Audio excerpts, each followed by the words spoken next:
Pencitraan itu jangan dikonotasikan sebagai negatif. Jadi Akbar, kalau teman-teman muda mau masuk ke dunia politik, harus berani melakukan pencitraan dan kemudian berani menanggung risiko dituding pencitraan. Karena sekarang pencitraan kan bahasanya jadi tren banget gitu kan.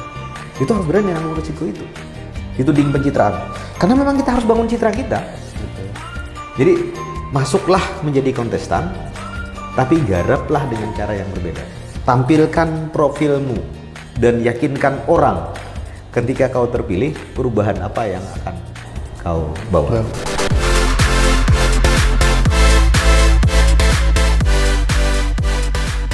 Assalamualaikum warahmatullahi wabarakatuh. Waalaikumsalam. Bertemu kembali di kanal Firman Yusi dalam program Tamu Ngopi Firman Yusi. Wah, ini agak ini soalnya sudah lama episodenya agak terhambat karena ada faktor-faktor teknis, jadi lidahnya agak sedikit kaku. Jadi kanal ini memang sengaja kita buat untuk membuka ruang diskusi lah, membuka ruang diskusi dengan siapapun sebenarnya yang ingin bertemu dengan saya, apakah dalam kapasitas sebagai anggota DPRD atau dalam kapasitas sebagai kawan diskusi saja. Jadi agar kita bisa ya menemukan solusi-solusi untuk yang kita hadapi lah. Dan ini sebenarnya dibuka kesempatan untuk setiap orang untuk menjadi tamu ngopi Firman Yusi ini. Jadi bagi teman-teman yang ingin menjadi tamu saya di episode-episode selanjutnya, silahkan kontak nomor adminnya. Ada di bawah ini nomor adminnya untuk bisa minta waktu kapan bisa ngobrol, dan ada pertanyaan, orang biasa bolehkah? Iya. Padahal menurut aku semua orang biasa ya. Termasuk kita kan. Iya. Termasuk kita ini kan orang biasa sebenarnya. Jadi artinya siapapun. Jadi tidak ada yang namanya orang biasa dan orang istimewa. Jadi siapapun bisa jadi tamu dan ngobrol-ngobrol, dan ya kalau memang agak kesulitan berbahasa Indonesia, berbahasa Banjar pun boleh. Bisa, Yang kasihan tim editing aja yang bikin translate-nya untuk bahasa Indonesia gitu kan, agar yang lain bisa menikmati gitu. Jadi tadi ada nomor di bawah yang bisa dihubungi untuk menjadi tamu.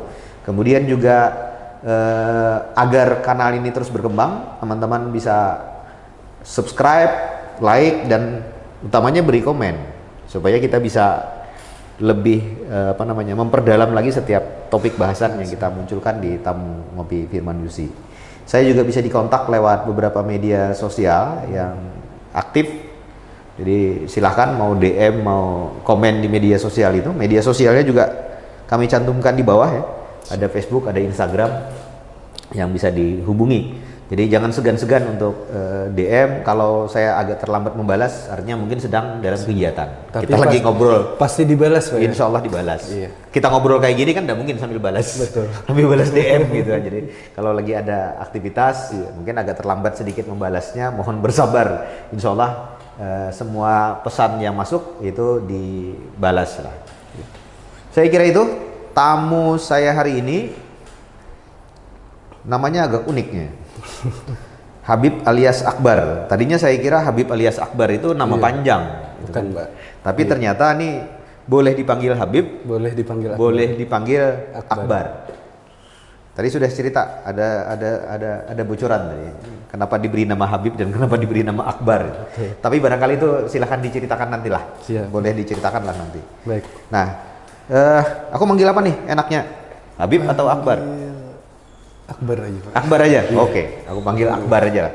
Karena konon katanya panggilan Akbar ini panggilan di rumah ya? Iya. Jadi ini kayak jadi lebih akrab, lebih kekeluargaan jadinya. Betul. Kalau dipanggil Akbar gitu. Karena yang Habib kawan-kawan gitu. Iya, kawan-kawan. Ini lebih biar suasananya lebih kayak suasana di rumah aja lah. Iya. Oke, Akbar. Hari ini barangkali seperti episode-episode yang lain, aku mempersilahkan kepada tamuku boleh memperkenalkan diri dulu. Siap. Kepada pemirsa kita. Iya. Boleh kemudian nanti diskusi lah terkait apa kira-kira ya, tapi satu catatan.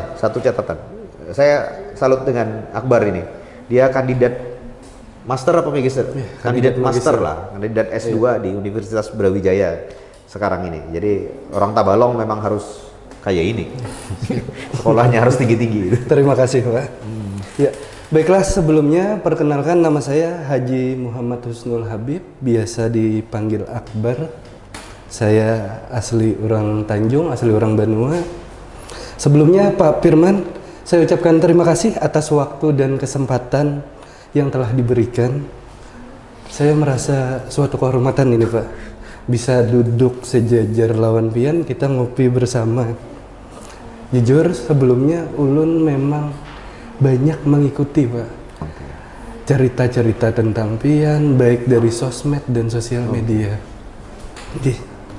Baik, langsung saja untuk mempersingkat pembahasan kita pada kesempatan kali ini Pak. Sebagai pemantik, ulun mulai dari pidato Bung Karno yang berjudul Jas Merah. Janganlah sekali-sekali kita melupakan akan sejarah. Di situ kita bisa memaknai bahwa dari cerita masa lalu kita dapat memaknai dan mengambil hikmah atau pelajaran dari kejadian-kejadian sebelumnya. Jika kita lihat kilas balik sejarah bangsa Indonesia, terlihat begitu besar peran pemuda seperti di agenda Sumpah Pemuda, proklamasi, bahkan mungkin reformasi. Pak Firman Yusi salah satu aktor di reformasi. Ya, begitu besar peranan dan sumbangsih yang diberikan pemuda di masa itu, Pak. Pertanyaan pertama saya, menurut Abang atau Kakanda Firman Yusi, kira-kira tantangan utama apa nih yang dihadapi oleh para pemuda di era now? Kalau yang era wow tadi kan sudah macam-macam ceritanya. Betul. Betul. Ini yang sering saya ceritakan juga ya dalam banyak kesempatan pertemuan dengan teman-teman muda. Jadi Indonesia ini lahir, salah satu bidan utamanya itu anak-anak muda ya. Iya. Salah satu bidan utamanya itu anak-anak muda. 1908 kebangkitan nasional. Tahun-tahun kebangkitan nasional. Berdirinya Budi Utomo, walaupun jauh sebelum Budi Utomo berdiri itu sudah ada yang namanya Syarikat Dagang Islam dan Syarikat Islam gitu kan. Iya. Itu anak muda semua isinya. Cokro Aminoto di masa muda lah, di Syarikat Islam dan Syarikat Dagang Islam. Kemudian lahir Budi Utomo 1908, anak muda semua yang menjadi pilar kebangkitan nasional itu. 1928 Sumpah Pemuda, anak muda juga, yang mendeklarasikan satu bangsa, satu bahasa, satu tanah air. Anak muda semua. 28 Oktober 1928. Proses merebut kemerdekaan. Anak muda. Ada tentara pelajar. Ini anak muda ya yang terlibat dalam ini. Proses proklamasi kemerdekaan. Tidak akan ada 17 Agustus 1945 kalau tidak ada kejadian Rengas Dengklok gitu kan. Anak-anak muda menculik Soekarno, minta agar proklamasi segera dibacakan. Lanjut terus sampai ke era sekarang. Itu rata-rata yang punya peran anak muda. Nah, karena itu saya sering beri catatan, anak muda jangan kehilangan kesempatan untuk membuktikan tadi bahwa di zaman now itu anak muda lah yang tetap eksis. Anak muda yang harus tetap eksis. Tapi memang kalau bicara soal tantangannya, tantangan masing-masing zaman itu kan berbeda-beda tuh. Syarikat Dagang Islam itu zaman Belanda. Oke, terima kasih. Iklan lewat sebentar. Jadi Syarikat Dagang Islam zaman Belanda, 28 Oktober zaman Belanda gitu. Sampai 17 Agustus zaman penjajah, masih di era-era penjajahan, baru selesai menyerahnya Jepang, masuknya kembali Belanda ke ini. Tentu tantangannya beda dengan 2023. Sekarang 2023 ya. Tentu tantangannya beda. Tantangan kita ini kan imperialisme, neo-imperialisme kalau kita mengambil istilah yang sering disampaikan oleh Bung Karno, neokolonialisme yang disampaikan oleh Bung Karno itu hadir ke tempat kita dalam bentuk yang lain. Dan ini memang juga perlu anak muda. Apa neokolonialisme dan neoimperialismenya yang sekarang yang harus dilawan oleh anak-anak muda? Satu, soal budaya. Betul. Iya. Penjajahan budaya. Bagaimana sekarang kebudayaan kita mulai makin lama makin terkikis, dan kemudian anak-anak muda kita lebih nyaman menggunakan budaya-budaya yang tidak asli Indonesia. Iya. Kemudian penjajahan berikutnya yang punya dua sisi mata uang lah, teknologi. Iya. Perkembangan teknologi sekarang itu kan peluang sekaligus ancaman. Betul.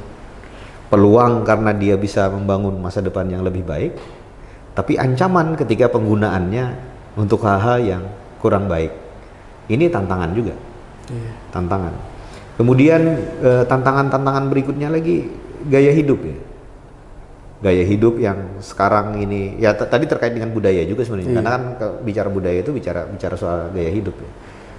Orang sekarang mengenal miras misalnya sebagai seolah-olah sesuatu yang biasa. Padahal dulu bagi masyarakat kita terbatas dan tabu gitu kan. Betul. Orang menganggap mohon maaf ya, pergaulan bebas sekarang sudah mulai seolah-olah sesuatu yang biasa-biasa saja. Iya. Padahal itu juga mengganggu tatanan di ini kita. Jadi perilaku ini juga jadi tantangan bagi anak-anak muda. Kemudian kecepatan perkembangan zaman juga membuat anak-anak muda harus segera beradaptasi.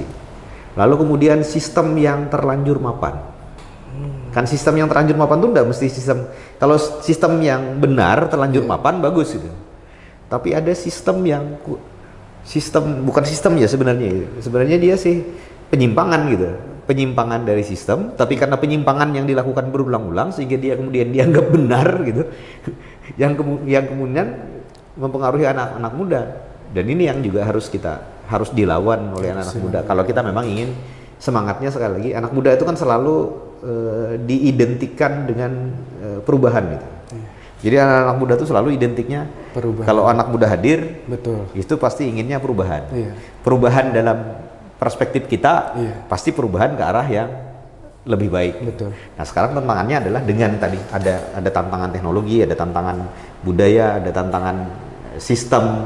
Nah bagaimana anak-anak muda kemudian bisa beradaptasi dengan itu, tapi beradaptasinya adalah beradaptasi menjadi lebih baik. Kira-kira itulah. Iya. Oke, menarik sekali ya pembahasannya terkait bagaimana tantangan anak muda tadi. Kemudian kira-kira apa nih Bang, cara anak muda Tabalong untuk memberikan kontribusinya terhadap daerahnya? Oke. Oh ini ini diskusinya berat sebenarnya. Maklum ya yang dihadapi kandidat magister. Jadi apa yang harus dilakukan anak muda Tabalong untuk berkontribusi? Betul.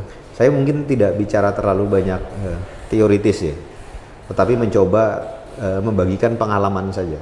Jadi saya lulus kuliah tahun 2001, baru kembali ke Tabalong itu kalau tidak salah sekitar 2003. Jadi datang ke Tabalong dengan percaya diri, karena merasa masih muda dan percaya diri.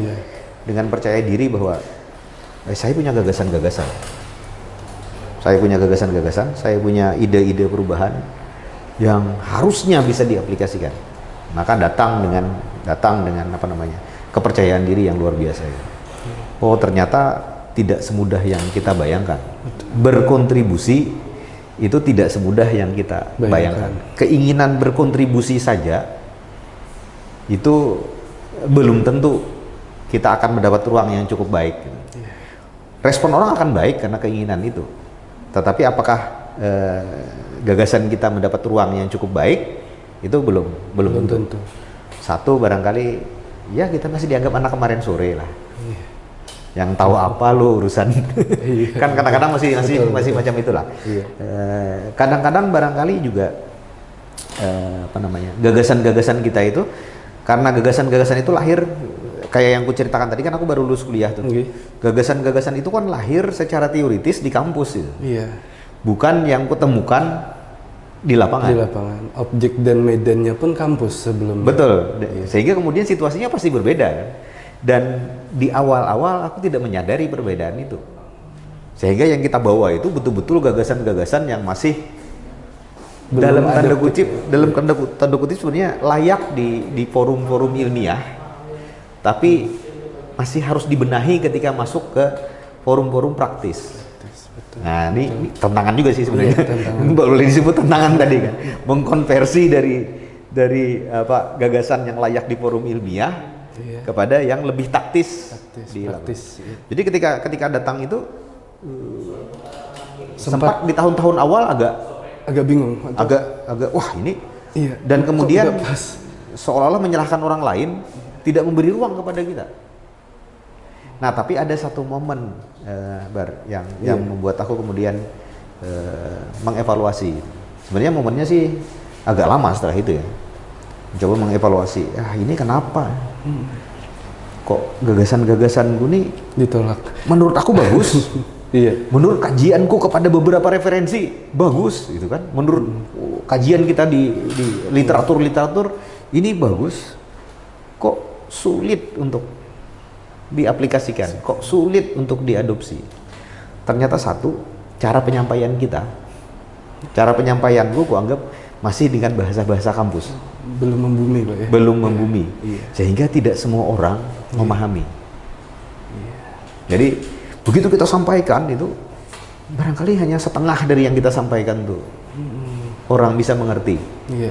Setengah lainnya kita tidak menganggap orang di luar kita tidak memiliki literatur yang memadai gitu ya. Tapi faktanya terjadi seperti itu. Jadi barangkali yang pertama koreksi waktu itulah cara menyampaikannya. Oh, ini harus cara menyampaikannya. Yang kedua kemudian kutemukan yang tadi bahwa ini faktual di lapangan belum tentu sama dengan faktual di literatur. Iya. Maka aku harus lebih banyak berada di lapangan untuk memahami betul enggak ini sebenarnya problem.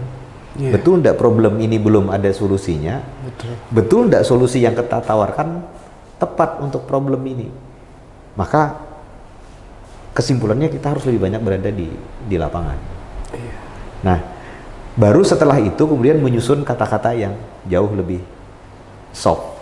Nah, artinya begini, kalau anak-anak muda mau berkontribusi, maka satu, anak-anak muda itu tetap harus mengkaji dulu, belajar dulu, kajian literaturnya dulu, tetap itu harus dilakukan. Jadi apa yang aku sampaikan tadi bukan berarti jangan lakukan itu, bukan. Tetapi itu tetap dilakukan, tapi jangan lupa fakta di lapangan harus juga diketahui. Turun ke lapangan, memahami betul problem di lapangan, melihat kondisi realnya di lapangan, baru dikombinasi dengan kajian literaturnya dan disusun dalam bahasa yang lebih mudah dipahami oleh semua orang. Kita jangan menganggap begitu yang kita temui adalah begitu kita bicara itu belum tentu semua orang satu bahasa. Yang latar belakang pendidikan ini misalnya kita aku ketemu Akbar hari ini, Akbar bicara istilah magister ini bilang apa tadi? Administrasi bisnis. Bicaralah Akbar soal administrasi bisnis. Aku ini sarjana pertanian, budidaya. Ketika Akbar bicara dengan aku menggunakan bahasa bisnis, mungkin tidak semua yang Akbar ceritakan aku bisa kupahami gitu. Demikian pula sebaliknya. Ketika aku cerita ke Akbar soal masalah pupuk, pemupukan, pengolahan lahan, mungkin ada sebagian yang tidak bisa Akbar pahami karena latar belakang kita beda-beda. Nah, kukira itu yang pertama harus dilakukan oleh anak muda. Ketika anak muda ingin berkontribusi, maka rumuskanlah kontribusinya. Rumuskanlah kontribusinya sesuai dengan kajian literaturnya dan sesuai kajian di lapangannya. Kemudian yang kedua pesan gue untuk anak-anak muda yang ingin berkontribusi, untuk semua kawan-kawan barangkali di Tabalong anak muda yang ingin berkontribusi, aku lebih menyarankan fokus pada bidang yang ditentukan. Jadi jangan aku sering berumpama tuh jangan kayak peluru hambur gitu. Semua ditembak gitu kan. Wah, kena alhamdulillah ada kena. Banyak peluru hilang gitu. Jadi fokus saja. Akbar ingin berkonsentrasi di bidang apa? Atau teman-teman Akbar ingin berkonsentrasi di bidang apa? Bidang apa yang ingin kita perbaiki atau bidang apa yang ingin kita sentuh sebagai kontribusi kita? Maka fokus di bidang yang memang betul-betul kita kuasai. Jadi tidak usah masuk ke bidang-bidang yang tidak kita kuasai. Agar memang kita bagaimanapun nanti guncangannya, bagaimanapun nanti posisinya, karena bidang itu kita kuasai, kita bisa ngarahkannya tetap ke tempat yang tepat gitu. Jadi fokus saja. Banyak di antara kita, termasuk aku di awalnya barangkali, itu enggak fokus. Aku di awal barangkali sama. Jadi bukan berarti aku tidak pernah melakukan yang aku anggap salah itu tadi gitu kan. Aku barangkali pernah melakukan itu juga. Serang semua. Karena berharap kontribusinya ada di semua tempat gitu. Betul. Jadi lebih baik fokus. Tekuni dulu satu bidang. Tekuni satu bidang itu. Akhirnya 2010 kan, aku mulai taman bacaan, maka fokus. Aku nggak bicara hal lain. Aku bicara hanya meningkatkan literasi. Udah sejak 2010, aku habis-habisan di situ aja. Setelah itu, bagaimana ketika bidang itu sudah kita tekuni, Bang, kita jadikan media. Betul. Iya. Dan bidang itu pasti berkembang. Jadi gini maksudku. Ini contoh konkretnya ya.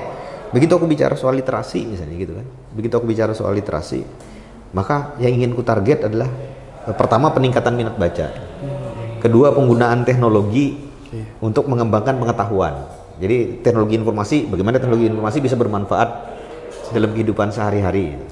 Kemudian bagaimana masing-masing individu meningkatkan keterampilannya. Maka itu yang kurumuskan menjadi pekerjaanku.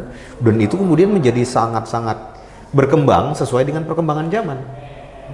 Dan itu kemudian yang menghubungkan kita kepada orang-orang lain. Ketika kita fokus, maka secara otomatis orang-orang yang sama, punya gagasan yang sama, punya minat yang sama, punya ketertarikan yang sama, itu biasanya ngumpul jadinya. Maka itu jadi bisa menjadi media penghubung. Betul. Media penghubung kita dengan banyak orang. Dan perlahan-lahan banyak orang yang aku maksud tadi termasuk akhirnya para pengambil kebijakan. Karena kita fokus, akhirnya pengambil kebijakannya juga lebih mudah. Oh nih, kebijakan di bidang ini nih yang bisa dikerjasamakan dengan Akbar misalnya. Di bidang ini yang bisa dikerjasamakan. Maka kita bisa lebih fokus lagi jadinya. Jadi catat sendirilah gitu. Tadi soal apa namanya? Soal yang terakhir soal fokus gitu kan. Kemudian faktual secara teoritis dan di lapangan, kemudian dikemas dalam bahasa-bahasa yang lebih baik lah. Begitulah kira-kira kalau mau berkontribusi. Terima kasih Bang Firman, kita sudah tercerahkan sekali. Namun dari pertanyaan tadi saya perjelas lagi Bang, lebih spesifik lagi. Semisal ada anak muda ingin mengikuti langkah-langkah seperti Bang Firman Yussi. Langkah mana nih? Langkah politik. Oke. Iya. Kukira terkait ya. Terkait dari awal tadi kita paham tantangannya dan rumus kedua, pertanyaan kedua paling sebenarnya kuncinya ada di pertanyaan kedua, Bar. Soal bagaimana berkontribusi. Pahami bidangnya itu tadi. Justru itu langkah politik yang kau ambil sekarang ini kan pasca setelah aku berusaha untuk berkontribusi. Jadi kalau aku cerita itu ya panjang sih ceritanya. Sebenarnya kan tadi aku cerita 2003 aku pulang gitu kan. 2004 aku ikut pemilu. Saking pedenya. Iya. Saking pedenya sebenarnya. Pede bahwa pulang pasca terlibat dalam gerakan reformasi dan sebagainya gitu kan. Pulang ke Tabalong 2004 ikut pemilu. Apa yang mendasari mengambil keputusan itu, Bang? Kok kayak terkesan berani sekali? Ya, pertama yakin bahwa aku punya gagasan. Dan yakin bahwa gagasanku bisa diterima orang. Tapi faktanya ternyata tidak terpilih.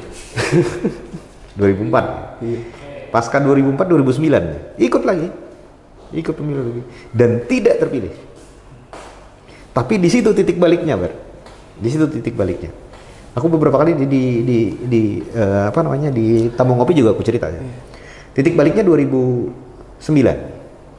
Jadi 2009 pemilu terakhir yang waktu itu ya, terakhir yang aku ikuti 2009. Aku sempat PAW sebelumnya karena yang terpilih sebelumnya di partaiku itu menjadi wakil bupati, sehingga aku menggantikan beliau kurang lebih 4 bulan di DPRD kabupaten. Tapi justru di tahun yang sama, 2009, aku mengundurkan diri dari dunia politik. Karena apa itu? Baru kembali di 2019. Nah, inilah penyebabnya tuh gini. Jadi kemudian aku nih orangnya kadang-kadang disebut perenung ya.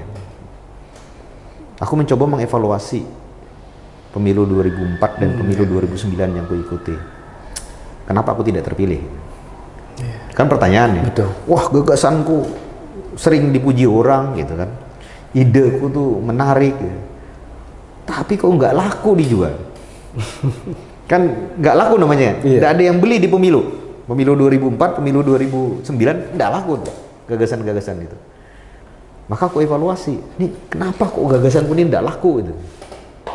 Karena prinsip, tapi satu prinsip ya Barja yang perlu digarisbawahi ketika pemilu 2004 dan ketika pemilu 2009, aku tetap memegang teguh prinsip sampai dengan pemilu yang terakhir, tetap memegang teguh prinsip aku tidak akan menggunakan politik uang sedikit pun. Aku tidak akan membeli suara satu pun. Itu penyebabnya. Itu prinsip dari 2004 dan 2009 sampai dengan pemilu terakhir tetap aku pegang prinsip itu. Nah, maka hasil perenunganku saat itu satu, karena aku nggak pakai itu. Penyebab tidak terpilih. Sebesar apapun gagasanku, tapi aku nggak punya modal finansial, nggak punya modal kapital, maka aku nggak bisa terpilih. Yang kedua, aku nggak punya modal sosial. Waktu itu, aku aktif di beberapa organisasi, tapi di beberapa lembaga swadaya masyarakat, tapi kerjanya di langit semua. Apa yang aku maksud dengan kerja di langit? Advokasi kebijakan kan? Iya. Jadi dorong transparansi, anti korupsi, itu kerjaan belum bersentuhan langsung dengan masyarakat yang memang menjadi pemilih gitu. Jadi sentuhannya tuh justru di level-level elit sentuhannya itu. Nah, itu hal kedua yang gue evaluasi. Jadi tidak punya modal kapital, tidak punya modal sosial. Ini dua hal ini. Lalu sebenarnya 2009 itu baru sudah memutuskan untuk tidak lagi berpolitik. Sebenarnya, udah aku berhenti dari politik sekalian. Karena setelah aku sampai pada dua kesimpulan itu, aku kemudian bangun pertanyaan baru. Firman Yusi, niatmu tuh mau jadi anggota DPR tuh buat apa sih sebenarnya? Muncul pertanyaan itu di benakku. Niatmu tuh jadi mau bercalon nih, anak apa sih sebenarnya? Nah, lalu aku mencoba bertanya, ini bukan, sekali lagi mohon maaf, ini bukan berarti sok idealis gitu kan. Tapi pertanyaan itu aku jawab sendiri. Aku ini kan sebenarnya hanya hendak berkontribusi. Betul. Niatku tuh hanya hendak berkontribusi. Nah, ini pergulatan di dalam diri, jadi saling bertanya tuh kayak orang berkepribadian ganda. Terus memangnya kontribusi itu, muncul pertanyaan baru lagi kan? Memangnya kontribusi itu hanya bisa muncul kalau kau jadi anggota DPR? Apakah berkontribusi itu bisa muncul? Tidak harus menjadi anggota DPR di ruang-ruang yang lain. Akhirnya baru, iya. Bisa kok sebenarnya. Apakah akan lebih mudah karena tidak perlu lewat proses pemilu? Bisa kok sebenarnya. Aku berpengalaman di beberapa organisasi, di beberapa lembaga swadaya masyarakat, yang kalau aku formulasi ini akan jadi kontribusiku sebenarnya sekecil apapun. Maka 2009 begitu Agustus mengakhiri masa jabatan di DPRD Kabupaten Tabalong itu, memutuskan untuk berhenti dari partai politik. Jadi, dan kemudian mendirikan perkumpulan pusaka. Mengerjakan sesuatu yang kecil. Tadi gerakan literasi, bikin taman bacaan. Aku punya di rumah waktu itu punya sekitar 300 koleksi buku. Dibaca orang aja udah alhamdulillah lah. Karena itulah kontribusiku. Setidaknya bermanfaat. Jadi aku mulai menyusun bahwa kontribusiku itu tidak harus kontribusi yang besar. Karena begitu aku memimpikan kontribusi yang besar, ternyata aku tidak mampu menghadirkan kontribusi yang besar itu. Kenapa aku tidak memulainya dari kontribusi yang kecil? Maka aku mulai dengan menyediakan bahan bacaan untuk mereka yang mau membaca.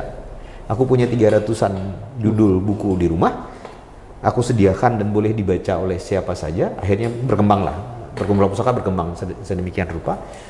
Itu sebagai, dan ternyata kemudian jawaban atas pertanyaan ketiga tadi, bukan pertanyaan ketiga, pergulatan ketiga setelah aku menjawab dua pertanyaan tadi, jawaban ini kemudian membuat aku punya modal sosial.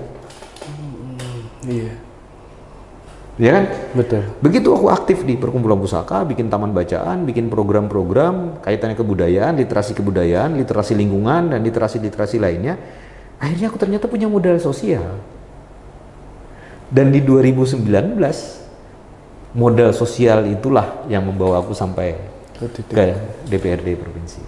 Nah, oleh karena itu untuk teman-teman muda, saran aku, pertama yang dibangun adalah modal sosial. Kenapa?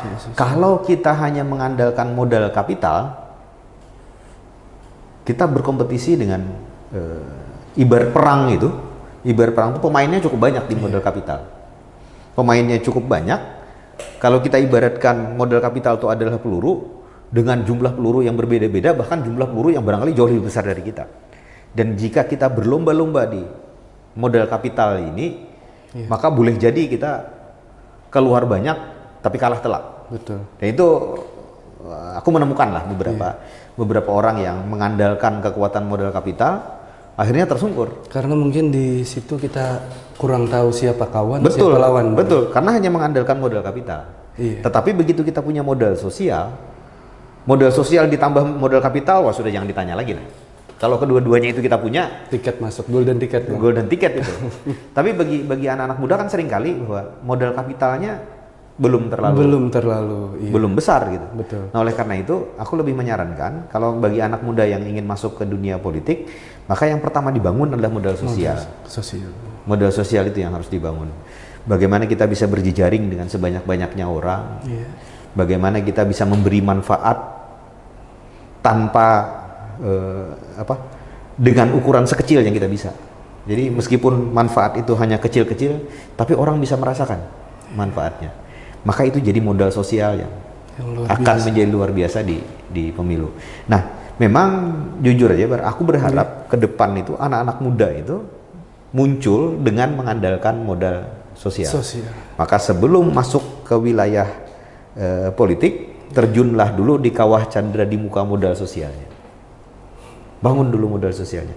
Karena aku sudah merasakan betapa modal kapital yang rendah ini bisa mengalahkan modal kapital yang tinggi karena modal sosial. Karena modal sosial itu.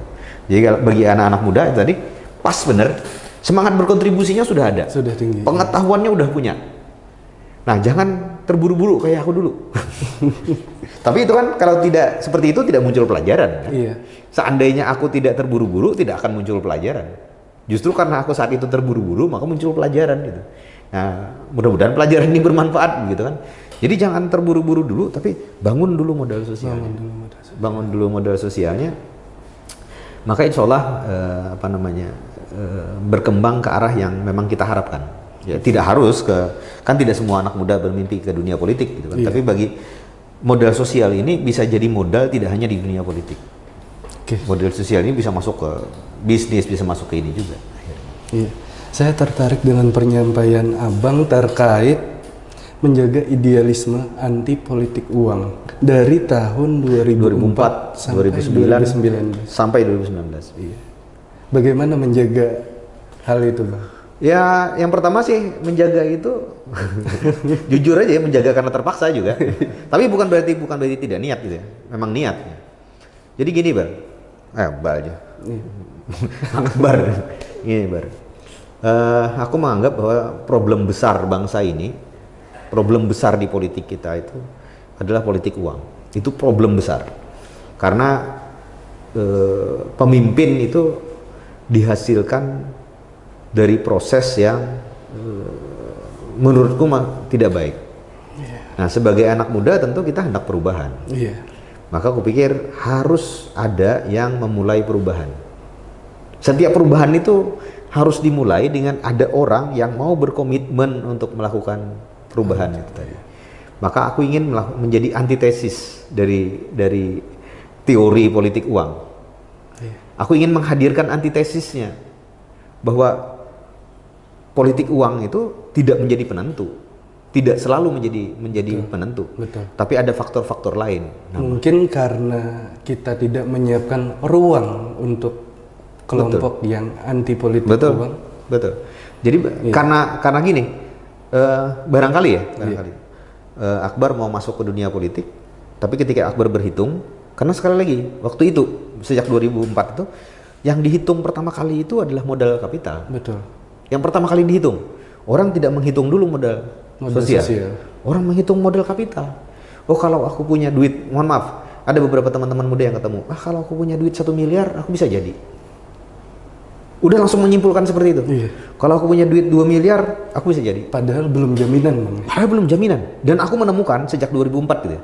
Sejak pemilu 2004 itu ada orang yang jual tanah miliaran untuk modal jadi di pemilu legislatif dan akhirnya menguap tanah itu. jadi anggota legislatif tidak terpilih, Tanahnya menguap. tanahnya udah menguap kan. Ini pengalaman faktual yang kuhadapi. Betul. Dan harusnya ini jadi pembelajaran bahwa anak-anak muda kita jangan difahamkan bahwa modal kapital salah satu-satunya jalan. Bahwa anak muda kita harus disadarkan ada modal lain yang harus dia bangun untuk menuju ke sana. Nah, maka 2004 aku mulai, harus ada yang mulai kan. Dan sadar betul saat itu. Sadar betul bahwa peluang untuk menang, peluang untuk terpilih itu rendah. Sehingga ada orang-orang tertentu yang bilang, wah bodoh banget Firman Yussi itu. Udah pasti tidak terpilih, masih berani maju. Berani maju karena satu semangat itu aja. Ingin menyampaikan dan aku mengkalkulasi setiap pemilu 2004 aku ikut pemilu, itu dibanding suara 2004, di 2009 suaraku jauh lebih besar. Walaupun belum terpenuhi syarat untuk terpilih. Ada peningkatan, dan itu bagi aku sesuatu yang membanggakan, Bar. Betul. Iya. Karena artinya sudah ada orang, kesimpulanku bahwa ada orang yang mau memilih meskipun kita tidak menjanjikan menerima kompensasi uang atau kompensasi lainnya. Nah, aku simpulkan, karena ini orang mau memilih. Sebenarnya. Maka kita cari apa yang dicari orang. Nah, kita perlu sadar, Bar, sekarang ini tingkat pendidikan kita makin bagus. Betul. Tingkat pendidikan kita sampai ke daerah makin bagus. Sarjana makin banyak, S2 makin banyak, bahkan semua kawan-kawan kita banyak yang sudah S3. Kira-kira menurut Akbar, apakah mereka akan memilih berdasarkan uang 50 atau 100 ribu? Tidak. Para intelektual tidak berdasarkan itu. Yakin, hakul yakin, para intelektual tidak berdasarkan itu. Lalu berdasarkan apa? Pasti berdasarkan partai atau figur orangnya. Pasti berdasarkan itu. Nah, yang harus disadari sekarang, jumlah mereka yang terdidik seperti itu semakin lama semakin banyak. Banyak. Dan ini bagi anak muda mestinya jadi dalam tanda kutip pasar potensial untuk dalam tanda kutip lagi menjual gagasan-gagasannya kepada mereka. Menjual kiprahnya selama ini kepada kelompok yang ini. Sehingga pemilu kemarin membuktikan, Mbak. Pemilu 2019 kemarin membuktikan. Suara terbesarku tuh kuperoleh di kawasan perkotaan. Apa indikasinya? Aku tidak menyatakan bahwa di pedesaan orang tidak terdidik gitu ya. Iya. Tapi mayoritas mereka yang terdidik baik, bahkan sarjana dan pasca sarjana, itu banyak tinggal di kawasan perkotaan. Dan aku memperoleh suara yang cukup besar justru di kawasan perkotaan. Karena tadi pergeseran itu tadi, dan ini harus disadari oleh semua politisi. Betul. Bahwa makin lama orang yang memilih berdasarkan figur partai dan figur personal itu makin lama akan makin banyak dibanding yang memilih karena ada kompensasi itu. Iya. Apalagi sekarang kita lihat dari data Kompas, Pak, tadi pagi saya sempat baca, kira-kira untuk tahun 2024 nanti pemilih milenial meningkat 60%. Betul. Kita kan lagi dalam bonus demografi ya sebutannya ya. Jadi anak-anak muda usia produktif itu jumlahnya lebih besar daripada orang dengan usia tidak produktif. Dan mereka termasuk pemilih rasional. Pemilih rasional ini akan melihat orang berdasarkan figur. Nah, maka ini jujur aja, ini kesempatan bagi anak-anak muda yang ingin perubahan untuk masuk memanfaatkan bonus demografi. Jadi bonus demografi itu tidak hanya berdampak pada ekonomi, bonus demografi itu juga berdampak ke dunia politik sebenarnya. Betul. Ini harus bisa dimanfaatkan dengan baik oleh anak-anak muda. Tapi ketika sudah masuk harus bisa membuktikan diri bahwa anak muda membangun sesuatu yang berbeda dengan. Artinya semangat perubahannya itu harus sampai ke dalam. Karena terlalu serius, mending sambil minum, Mbak. Supaya jangan kering rombongannya. Kayaknya terlalu serius.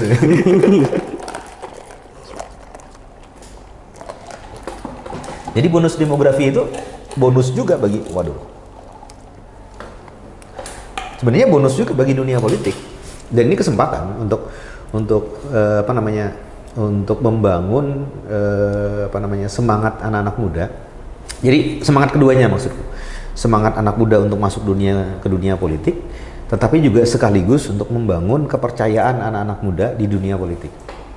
Jadi kalau anak muda mau masuk ke dunia politik, kemudian berkiprah secara berbeda dengan yang sudah terbiasa dilihat oleh kita. Kalau toh senior kita di politik tuh kita anggap melakukan kesalahan gitu kan, maka yang muda-muda ini harus berani menunjukkan dirinya kalau dirinya berbeda dibanding mereka yang sebelumnya. Tidak mengikuti tren yang ada. Tidak mengikuti tren yang ada. Jadi harus seberani itu. Dalam rangka justru untuk memperkuat keyakinan orang-orang yang pemilih rasional tadi, agar semakin yakin bahwa dengan memilih secara rasional ternyata mampu menghasilkan orang yang dipilih yang memang bekerja sesuai harapan mereka yang memilih. Iya. Baik, untuk selanjutnya Bang, saya minta ayo kita ajak teman-teman generasi muda untuk ikut berkontribusi di pemilu 2024 ini. Kemudian mungkin teman-teman butuh dijelaskan Bang, ketika ingin mengikuti pemilu tahapannya apa saja yang perlu diikuti? Ikut sebagai apa nih dulu? Sebagai pemilih saja atau sebagai kontestan? Kita bahas dari kedua sisi. Kedua sisi. Kalau sebagai kontestan barangkali, kalau ingin ikut sebagai kontestan, sekali lagi saran saya lebih dahulu membangun tadi modal sosial. Modal sosial.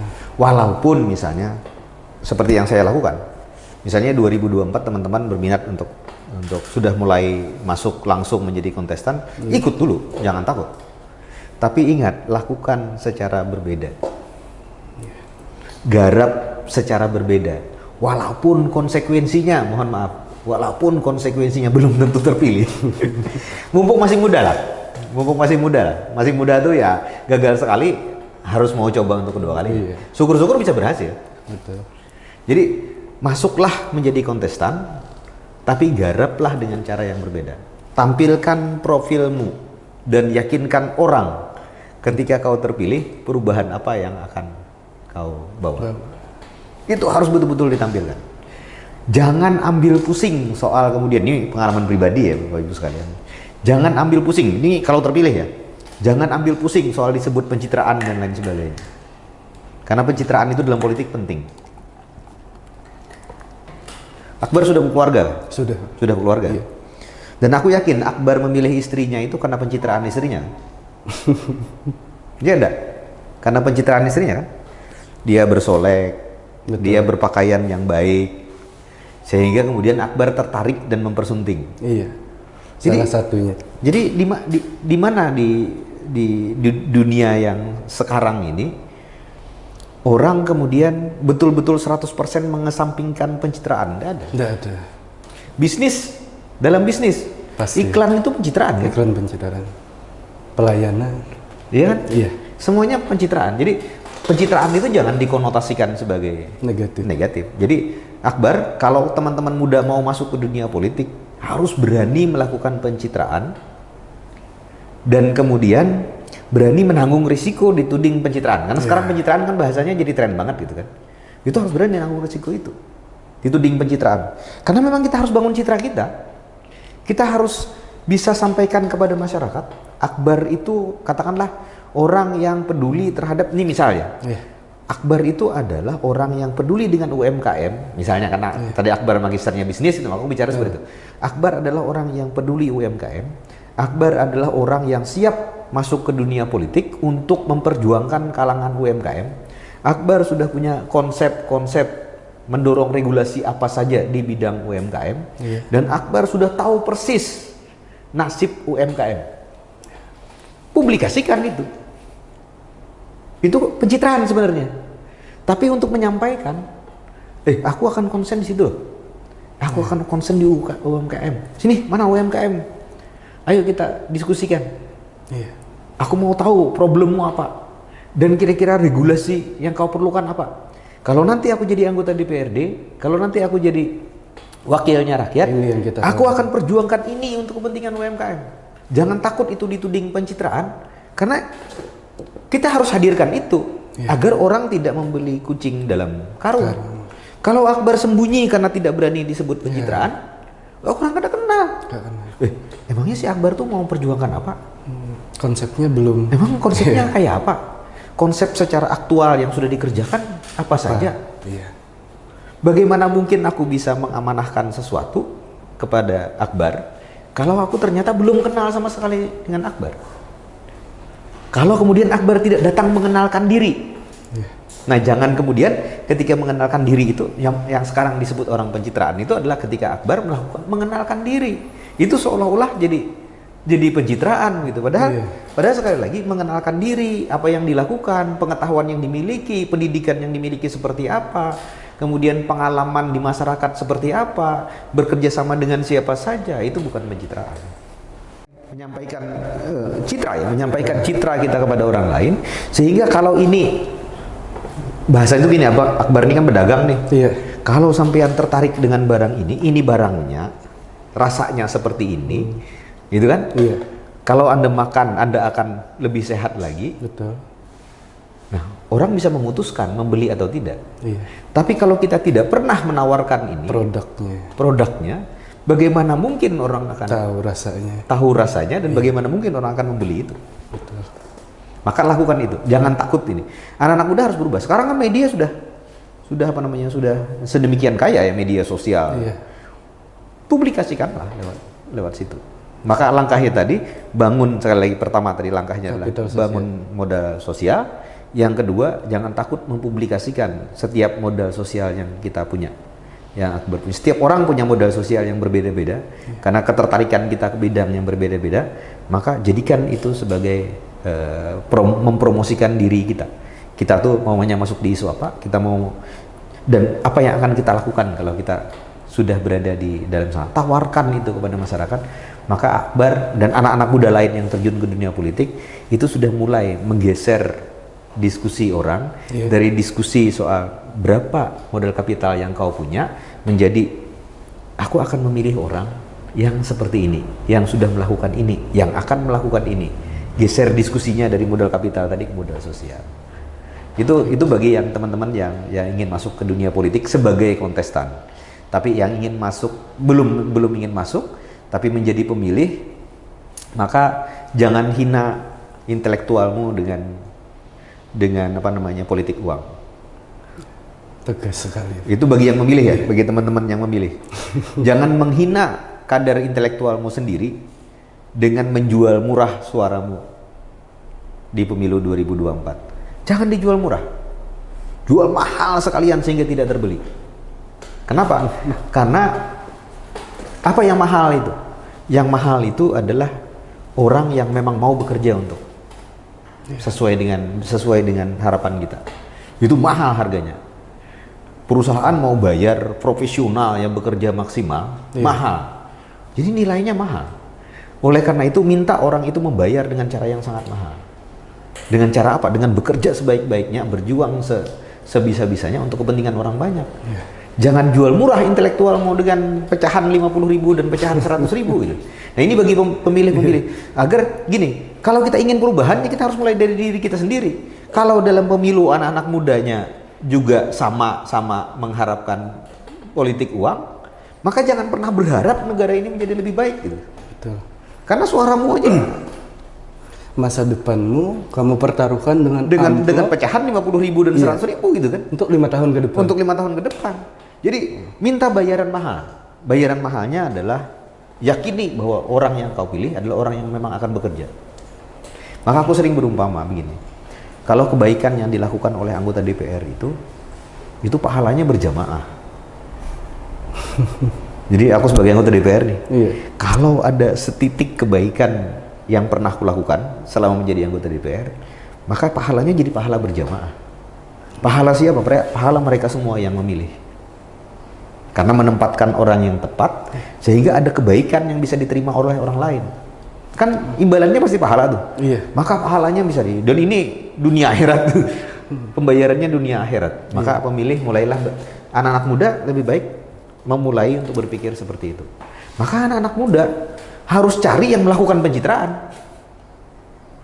Jangan cari yang tidak melakukan pencitraan. Cari yang melakukan pencitraan. Oh, Akbar melakukan apa? Iya. Si ini melakukan apa? Si ini melakukan apa? Akbar ketika kesehariannya dekat tidak dengan orang-orang yang menjadi objek ketertarikannya. Contoh misalnya tadi aku ambil contoh UMKM. Selama ini Akbar memang dekat tidak dengan UMKM.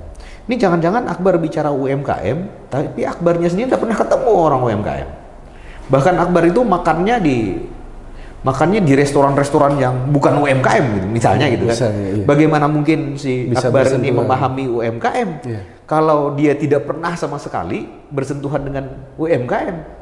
Kada pernah nukar pisang goreng, ini contoh. Kada pernah nukar tahu goreng, misalnya. Tahu bulat.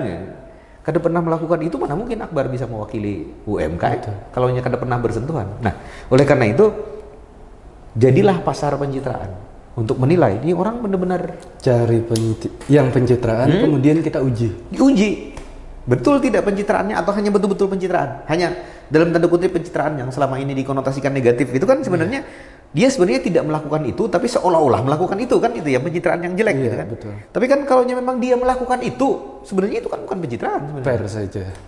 Iya. Iya, memang mempublikasikan apa yang dikerjakan saja. Tapi sayangnya orang kita kan kadang-kadang mengeneralisir.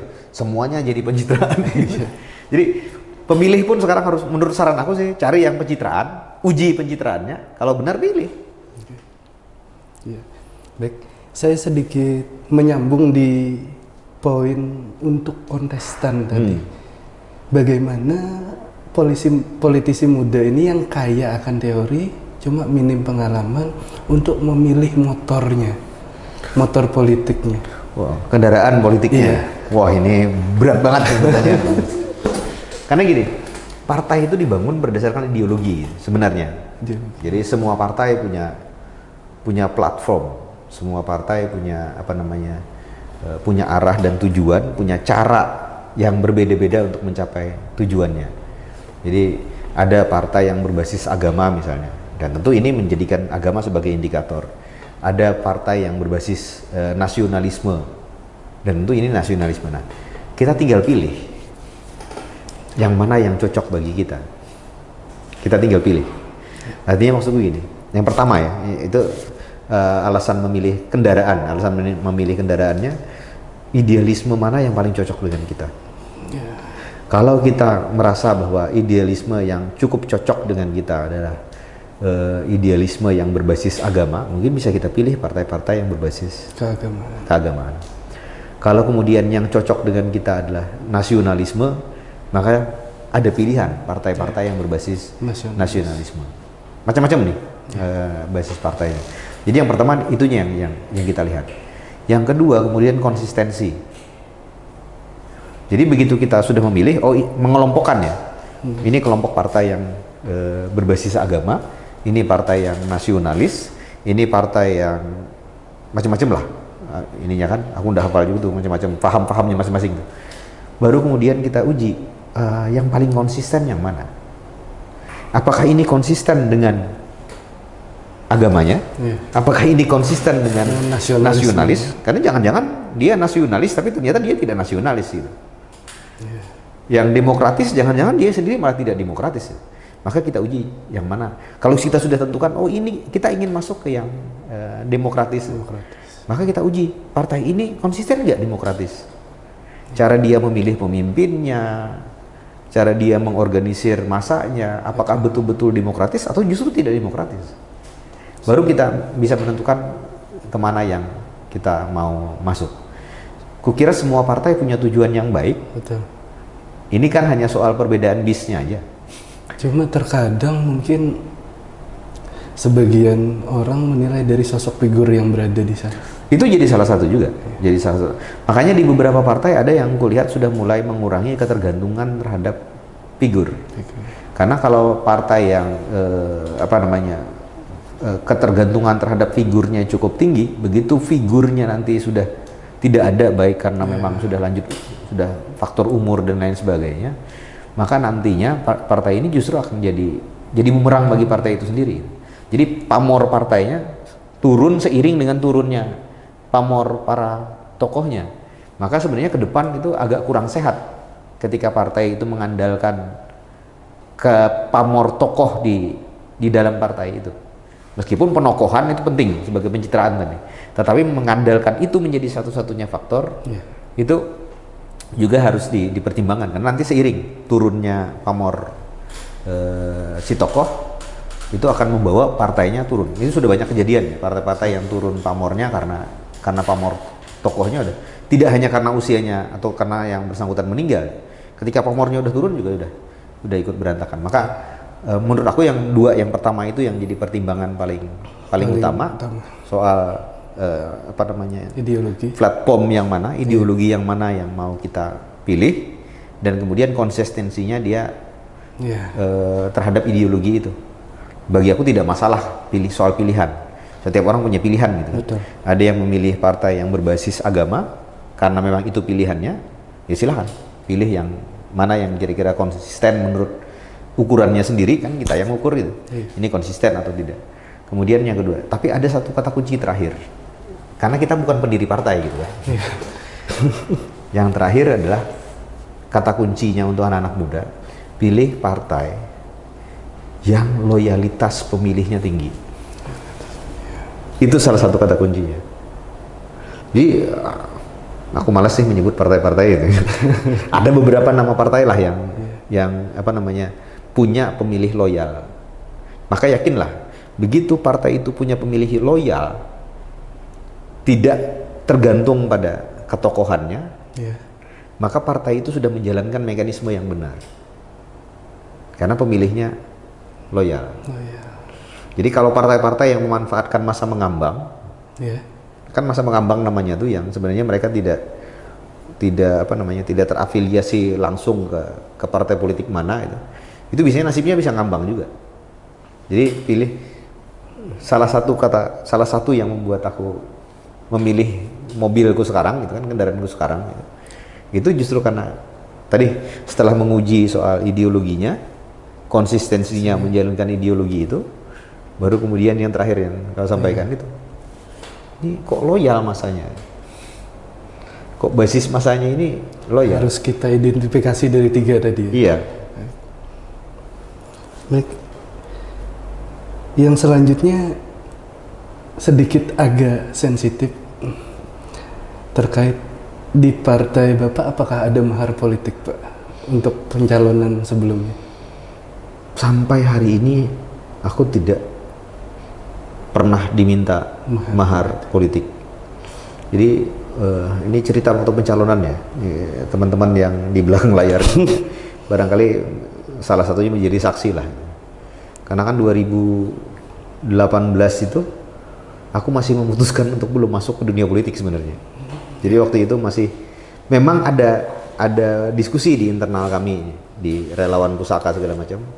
Kapan kira-kira kita akan masuk ke wilayah politik waktu itu. Tapi belum berencana secepat 2019. 2018 Padahal di 2018 sudah kita diskusikan. Apakah kita akan ikut jalur partai politik atau tidak ikut jalur partai politik. Karena kan berpolitik sekarang bisa lewat jalur non partai kan. Di anggota DPD misalnya, sebut saja jadi anggota DPD misalnya tidak harus lewat jalur partai politik kan. Waktu itu malah justru saya mempertimbangkan itu. Apakah akan mengambil jalur DPD untuk terlibat dalam dunia politik. Waktu itu wacananya seperti itu. Sampai kemudian ditawari untuk calon di partai yang sekarang. Jadi sebut sajalah gitu kan. Ditawari di PKS. Begitu ditawari di PKS, prosesnya agak panjang sih. Kalau aku ceritakan agak kepanjangan ya prosesnya. Artinya tidak serta-merta langsung menjawab saat itu juga. Tetapi tidak melalui proses yang cukup panjang sampai akhirnya memutuskan masuk ke partai ini. Nah waktu itu begitu ditawarkan Pak Firman, kalau memang bersedia masuk ke partai ini, kami akan calonkan untuk pemilu legislatif di tingkat provinsi. Saya persyaratannya bahkan untuk biaya memenuhi persyaratan itu pun saya dibantu oleh partai. Jadi ini terbalik malah. Jadi bukan saya yang bayar mahar ke partai. Untuk biaya saya pencalonan, kan kita membuat surat keterangan sehat jasmani di rumah sakit, itu kan bayar tuh. Iya. Sehat rohani, psikologi, itu bayar. Gitu. Nah semuanya disediakan oleh partai waktu itu. Dan belum ada bicara nomor urut. Dan saya tidak minta nomor urut waktu itu. Tidak minta secara khusus saya harus di nomor urut ini, meskipun saya ditawari untuk calon di partai. Karena begini, saya orang yang cukup menghargai jika memang ada pegiat-pegiat partai yang sebelumnya, yang sudah aktif sebelumnya, yang kemudian ditempatkan pada nomor-nomor atas gitu. Dengan komitmen ya pasti saya akan ikhtiar agar dapat suara yang lebih baik. Betul. Nah pada saat itu saya baru tahu ditempatkan di nomor urut 1 itu pada saat beberapa jam sebelum partai menyampaikan pendaftaran calegnya ke KPU di provinsi. Jadi besok pagi rencananya partai akan menyampaikan daftar caleg ke KPU provinsi. Malam sekitar jam 12 ya. Jam 12 saya dikontak. Pak Firman besok pagi PKS akan menyampaikan mendaftarkan calegnya ke KPU provinsi. Dan berdasarkan hasil rapat di Dewan Pimpinan Wilayah bahwa Pak Firman ditempatkan di nomor urut 1. Saya sendiri kaget waktu itu. Dan banyak orang yang bertanya tuh. Saya kan bukan aktif sejak awal waktu itu ya di PKS. Bukan pengurus partai. Tapi kok bisa jadi nomor 1? Ada yang nanya, Pak Firman bayar berapa nih? Kok bisa di nomor urut 1? Ya saya sama ceritanya dengan yang saya ceritakan hari ini. Bahkan saya dibantu untuk pendaftaran saja, saya dibantu oleh partai ini.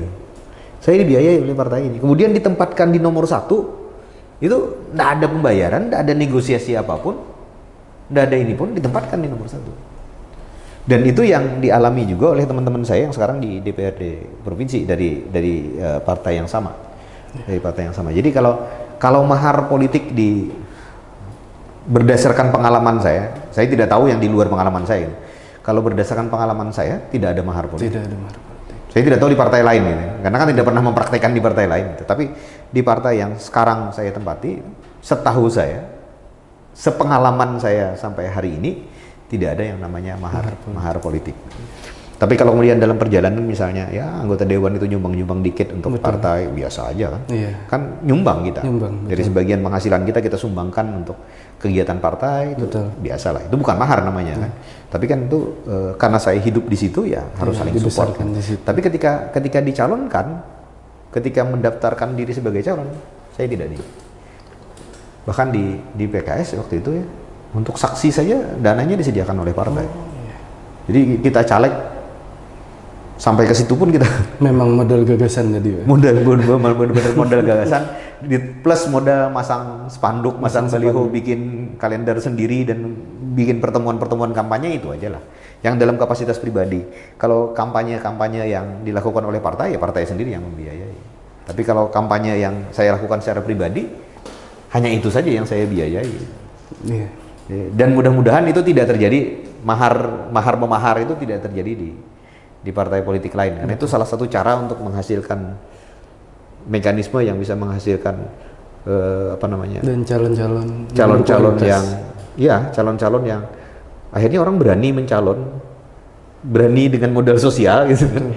Dengan modal sosial yang cukup meskipun modal kapitalnya kurang gitu, jadi berani. Kalau ada mahar-maharan itu modal sosial cukup tapi karena modal kapitalnya nggak ada, ya nggak akan jadi pemimpin. Baik, karena berhubungan dengan pertanyaan ini saya langsung saja Bang, bagaimana Anda membangun tim relawan di saat teknis pemilihan tanpa ada embel-embel apapun, tapi terbukti. Tapi tim relawanku ini bukan yang secara khusus dibentuk karena menjelang pemilu ya.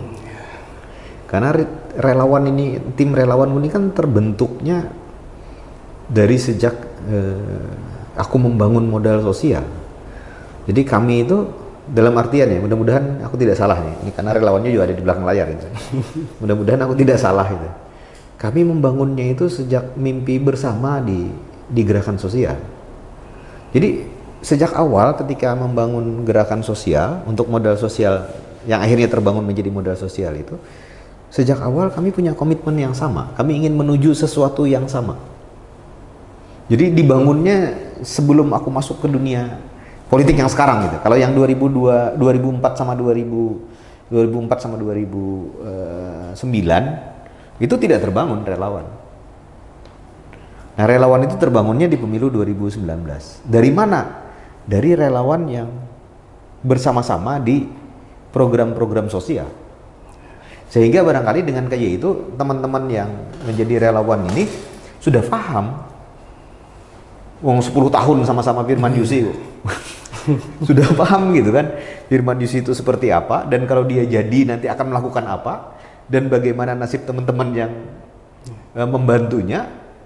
Itu Pak, kawan-kawan tuh sudah paham, udah perlu udah perlu dikontrak-kontrak lagi juga udah. sudah ini kan. Jadi tadi membangun modal sosial itu bisa jadi sekaligus akan menghasilkan relawan-relawan.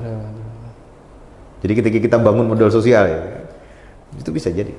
Tapi yang ulun amati, yang pian bangun ini malah generasi muda. Di satu sisi memang abang berjiwa muda, cuma sebenarnya susah untuk menggerakkan. Ya memang sejak awal target ya. Karena kan gini, waktu perkumpulan pusaka itu didirikan 2010 ya, sudah jelas tuh bikin program namanya Rumah Belajar Sarabakawa. Sudah jelas betul tuh di program itu disebut target dari kegiatan-kegiatan yang ada di Rumah Belajar Sarabakawa dan perkumpulan pusaka adalah mereka yang berusia antara 15 sampai 21 tahun. Memang target sih. Jadi, nah ini barangkali yang kelupaan dari diskusi kita sejak awal tadi. Jadi kalau teman-teman mau masuk ke dunia politik, teman-teman harus menentukan target grupnya siapa. Pemilih utama yang teman-teman kejar itu siapa. Jadi kayak pusaka sudah menetapkan target yang jadi objek program-program pusaka itu usia 15 sampai 21 tahun. Anak-anak muda gitu kan. Iya. Targetnya jelas. Walaupun karena itu efeknya ke orang tuanya ikut milih juga kan. Betul. Tapi itu kan efek gitu. Iya. Tapi ditentukan targetnya. Jadi dan memang karena gini, bukan tanpa alasan memilih anak-anak muda ini. Jadi wah ini kembali ke pengalaman lagi nih. Tadi aku sebut kan, sebelum di perkumpulan pusaka, sebelum pulang ke Tabalong dan berpolitik, aku bekerja untuk lembaga swadaya masyarakat, tapi kerjanya lebih banyak kerja-kerja di elit. Jadi kerja di elit itu mendorong kebijakan, mendorong ini program pemerintah, itu kan kerjanya di level-level elit. Lebih ke post power bang. Betul. Begitu salah satu programnya misalnya program anti korupsi gitu kan. Dan jujur aja, secara pribadi aku merasa putus asa menghadapi kasus korupsi yang sekarang Indonesia alami. Waktu itu, padahal aku aktif di beberapa lembaga yang memang pergerakannya adalah gerakan-gerakan anti korupsi. Maka aku mikir satu hal, kalau aku sudah tidak bisa mengubah yang, mohon maaf, usianya sudah lanjut dan mapan di dalam sistem itu, maka barangkali strateginya harus kuubah. Strateginya kuubah apa? Mempersiapkan anak-anak muda untuk jadi generasi yang siap untuk tidak korup, yang siap untuk berkreasi, yang siap berkreativitas, yang siap membangun peradaban baru. Nah, aku sampai pada kesimpulan itu. Sehingga ketika kami mendirikan perkumpulan pusaka tahun 2010 itu, maka kalau boleh dibilang idealisme yang kami bangun adalah mempersiapkan generasi muda yang pro pada perubahan. Maka sejak awal artinya targetnya memang generasi muda. Bukan berarti ya, sebenarnya sudah hampir sih, hampir frustasi sebenarnya ketika kita melawan kasus korupsi, yang kita musuhi adalah mereka yang punya kekuasaan, maka yang datang kepada kita bukan penghargaan, tapi yang datang kepada kita adalah preman gitu. Betul. Nah, daripada menghadapi yang kayak itu, mending membangun kesadaran anak-anak muda. Negeri ini perlu anak-anak muda yang melakukan perubahan. Udah, aku hanya ingin sedikit memberi ruang untuk anak-anak muda yang mau melakukan ini. Ayo kita sama-sama kita lakukan dari hal-hal kecil yang bisa kita lakukan. Nggak usah mimpi merubah negara ini, nggak usah mimpi merubah dunia, mimpi merubah diri sendiri aja. Merubah diri sendiri menjadi lebih baik, dan kemudian kebaikan yang kita komitmen itu kita lakukan terus-menerus, maka nanti lapisan yang di atas yang usianya makin lama makin makin berkurang, maka tentu akan diisi oleh anak-anak muda. Maka kalau anak-anak muda itu terus-menerus melakukan kebaikan, cinta lingkungan, kreatif, menolak korupsi, maka perlahan-lahan kekuasaan akan diisi oleh mereka. Nah, waktu itu kenapa memutuskan anak-anak muda itu seperti itu, di pusaka seperti itu. Sebenarnya di pusaka sih idealismenya seperti itu, tapi akhirnya ke bawah-bawah. Dan ulun tambahkan sepertinya investasi jangka panjang ya Bang. Betul, jadi investasi jangka panjang. Jadi makanya aku sering bilang sama teman-teman aku sangat senang begitu teman-teman yang dulu bersama-sama kami itu berhasil membangun sesuatu yang lebih baik. Jadi aku pernah sampaikan dengan teman-teman di pusaka, aku punya mimpi, saya punya mimpi bahwa suatu hari gitu, ketika aku sudah di usia-usia yang barangkali sudah tidak bisa lagi aktif di dunia politik atau dunia sosial, bilang aku ingin duduk dan menyaksikan hasil kerjaku selama sekian tahun itu menghasilkan orang-orang yang menjadi seperti apa. Aku ingin menyaksikan itu. Oleh karena itu hanya bisa kulakukan kalau yang kubina adalah anak-anak muda. Betul. Aku akan sempat menyaksikan mereka berkembang dan berubah menjadi lebih baik gitu. Atau justru menjadi pemicu perubahan yang lebih baik lagi. Nah, aku ingin mudah-mudahan diberi umur panjang sehingga sempat melihat yang seperti itu. Itu aku kira sudah sesuatu yang nilainya luar biasa yang bisa aku dapat kalau suatu hari aku bisa menyaksikan itu. Betul. Itu kenapa aku senang memfasilitasi kalau ada anak-anak muda yang ingin berkembang selama masih bisa fasilitasi, aku coba fasilitasi. Gitu. Untuk selanjutnya kita masuk ke sesi pertanyaan cepat. Sambil minum dulu ya. Iya. Ya, apalagi pertanyaan cepat ya. Harus minum dulu. Ini lain variasi lah.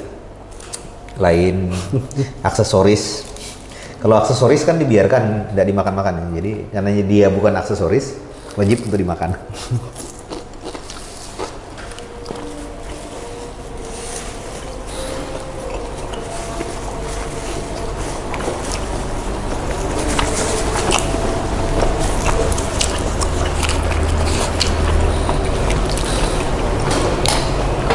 Selanjutnya, ketika ulun menyampaikan pertanyaannya, abang bisa milih kemudian sampaikan alasannya.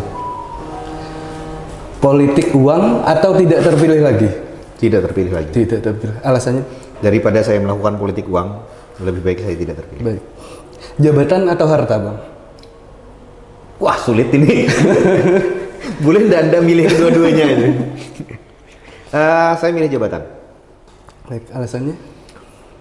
Peluang untuk memberi manfaat itu lebih besar di jabatan. Satu tanda tangan bisa menghidupi ribuan orang. Tapi kalau harta belum tentu 100.000 bisa menghidupi ribuan orang. Baik.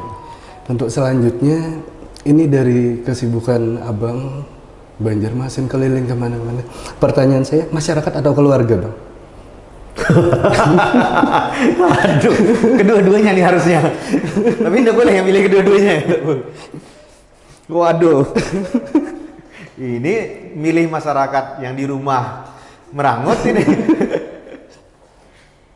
Sebenarnya yang pertama masyarakat. Kalau dalam posisi sekarang sebagai anggota DPRD, itu yang dipilih pertama masyarakat. Okay. Karena posisinya sekarang tanggung jawabnya tidak cuma tanggung jawab terhadap keluarga. Jadi keluarga memang jadi nomor 2 sih. Jadi istri kedua. Iya. Iya. Mungkin itu Bang dari pembahasan kita kali ini. Sebagai penutup mungkin ada pesan-pesan dan harapan dari Abang yang mau disampaikan. Baik, aku terima kasih banyak nih. Diskusi kita hari ini aku kira termasuk yang sangat produktif, sangat kaya diskusi kita hari ini. Mudah-mudahan ini bermanfaat bagi Akbar, bermanfaat bagi mereka yang menyaksikan di sana. Aku pesan mungkin tidak banyak lah. Anak muda itu kalau ingin betul-betul menjadi bagian dari, bukan begini. Kalau anak muda memang ingin melihat sesuatu yang baik atas bangsa ini, atas pengelolaan negara ini, maka tidak ada cara lain selain harus berkontribusi sebagai apapun. Tetapi kemudian anak muda, kuharapkan dalam kontribusinya itu, dia kemudian menjadi teladan-teladan baru. Jadi bukan berarti teladan-teladan sebelumnya itu tidak ada yang baik gitu. Tapi anak muda harus hadir menjadi teladan yang baru, sehingga semakin banyak teladan yang bisa dilihat oleh masyarakat kita. Figur-figur pimpinan yang dilihat masyarakat kita sebagai figur-figur yang baik. Nah, kemudian yang terakhir adalah anak-anak muda jangan larut. Kalau sekarang sistemnya jelek, kita masuk ke sistem bukan berarti kemudian kita menjadi bagian dari kejelekan itu. Tetapi bagaimana kemudian kalau kita menganggap sistem yang sekarang jelek, begitu kita masuk, kita harus memberi warna yang berbeda. Sehingga orang bisa melihat bahwa kalau sistem ini jelek, masih ada harapan ketika ada warna lain yang berbeda yang diwarnai oleh anak-anak muda itu. Anak-anak muda harus melakukan itu. Karena kalau tidak, mungkin masyarakat kita akan kehilangan harapan sama sekali. Oke, itu Akbar lah. Terima kasih banyak. Aku yang terima kasih banyak atas kehadirannya. Waktu cukup panjang dan aku yakin yang di belakang kamera sengaja tidak meng-cut karena diskusinya memang cukup menarik. Karena biasanya kalau diskusi agak panjang tuh selalu dikode-kode tuh. Waktunya itu. Tapi karena kali ini mungkin diskusinya cukup menarik, tidak ada satu kali pun aku diberi kode tadi. Karena materinya cukup ini. Terima kasih banyak. Sekali lagi mudah-mudahan bermanfaat bagi teman-teman yang menyaksikan segmen ini. Saya ingin hadir di sini juga bersama-sama dengan saya untuk berdiskusi di tema-tema yang lain. Saya barangkali memang bukan orang yang ahli, tetapi hanya berusaha menyampaikan berbasiskan pengalaman yang sudah saya lewati. Makanya tadi yang saya banyak ceritakan adalah pengalaman-pengalaman saya yang menyesuaikan dengan pertanyaan-pertanyaan yang disampaikan oleh Akbar tadi. Silahkan teman-teman untuk menjadi tamu di Tamu Ngopi Firman Yusi dengan menghubungi nomor yang tertera di bawah ini. Nanti akan dijadwalkan oleh teman-teman jadwal bertemu dan ngobrol-ngobrol seperti ini. Kemudian jangan lupa subscribe, like, dan komen di kanal ini agar kanal ini bisa terus berkembang. Dan silahkan mengontak saya melalui media sosial yang saya punya di bawah ini juga. Jadi termasuk diantaranya kalau ingin jadi tamu ngopi lewat media sosial pun bisa. Boleh, tidak hanya lewat yang jalur nomor kontak person yang tertera di bawah ini tadi.